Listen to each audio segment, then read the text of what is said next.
Мен кыргызмын деген Гүлнара Тойгонбаева эжекебиз аткарып жүргөн бир сонунар бар. Мен дайыма ошолорду ушундай жакшы көрүп, сүйүп ырдап келем да. Ушул музыкалык чыгарманы ошо патриоттуулук сезим менен, ушу кыргыз жерине өзгөчө бир болгон сүйүү сезимдери менен ушуларды аткарабыз деп турганбыз. Баштай беребиз анда.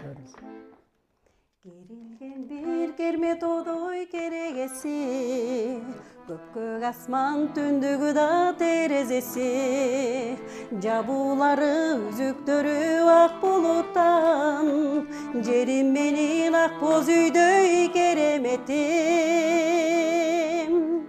Кайсыл жерден болосуң деп сураба, кандай элден экенимди сынаба, мен айтпаймын бийиктеги жылдызмын деп, мен жөн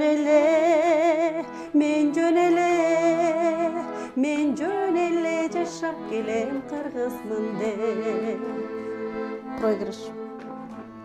Жакшы. Сонун музыка